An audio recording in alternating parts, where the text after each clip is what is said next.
महत्त्वाची अपडेट. शक्तीपीठ महामार्गाला कोल्हापूर सांगलीतून जोरदार विरोध बघायला मिळतोय. राजू शेट्टी आणि सतेज पाटील यांच्या उपस्थितीमध्ये कोल्हापूरमध्ये रास्ता रोको आज केला जाणार आहे. पुणे बंगळुरू महामार्गावरील पंचगंगा नदीच्या पुलाजवळ रास्ता रोको आंदोलन केलं जाईल. कोल्हापूर सांगलीतील हजारो शेतकरी यामध्ये सहभागी होतील. रास्ता रोकोमुळे पुण्यातून कोल्हापूर सांगली बेळगावकडे जाणाऱ्या वाहतुकीमध्ये मोठे बदल सुद्धा केले गेले आहेत. महत्त्वाची अपडेट. शक्तीपीठ महामार्गाला आता कोल्हापूर सांगलीतून जोरदार विरोध होताना बघायला मिळतोय. आणि या संदर्भात अधिकची माहिती देत आहेत आमचे प्रतिनिधी शेखर पाटील सध्या आपल्यासोबत आहेत.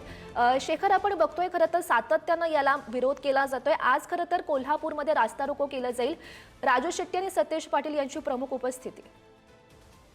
गौरी बरोबर आहे. यापूर्वी देखील मोठा विरोध जो आहे तो या आंदोलनाच्या माध्यमातून शक्तीपीठ महामार्गाला झालाय आणि आता देखील याच शक्तीपीठ महामार्गाला मोठा विरोध जो आहे तो आजच्या आंदोलनातून केला जाणार आहे.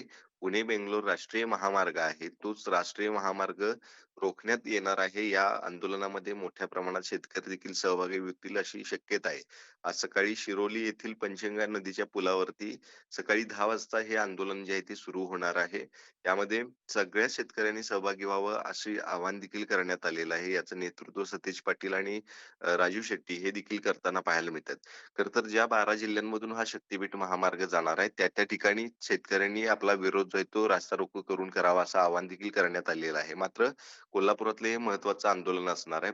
पुणे बेंगलोर राष्ट्रीय महामार्गच त्या ठिकाणी रोखण्यात येणार आहे. त्यामुळं मोठी वाहतुकीची कोंडी देखील निर्माण होण्याची शक्यता आहे. याच पार्श्वभूमीवरती कालच पोलिसांकडून रस्त्यांचं नियोजन जे आहे ते करण्यात आलेलं आहे. ज्या ज्या ठिकाणी रस्ते वळवण्यात येणं शक्य आहे त्या ठिकाणी या महामार्गावरून लोकांना जाण्यासाठी कुठला अडथळा होऊ नये म्हणूनच कागल या ठिकाणी असलेल्या लक्ष्मी टेकडी जवळून डायव्हर्जन करण्यात आलेलं आहे. तर पुण्यावरून कोल्हापूरच्या दिशेने येणाऱ्या वाहनांचं शिळे फाटा या ठिकाणहून डायव्हर्जन जे ते करण्यात आले. तसे अनेक रस्त्यांवरती गर्दी देखील होण्याची शक्यता आहे म्हणून पोलिसांनी कालपासूनच नियोजन केले. मात्र एकीकडे ही मागणी जी आहे ती गेल्या अनेक दिवसांपासून होते की या सगळ्या शक्तीपीठ महामार्गाला शेतकऱ्यांच्या मोठ्या प्रमाणात जमिनी जाणार आहेत, सुपीक जमिनी जाणार आहेत, तर काही शेतकरी भूमिहीन देखील होणार आहेत. त्यामुळेच हे करून आंदोलन जे आहे ते गेल्या अनेक कार्यकर्त्यांकडून दिवस हे बघणं महत्त्वाचं असेल. धन्यवाद दिलेल्या सविस्तर माहितीसाठी.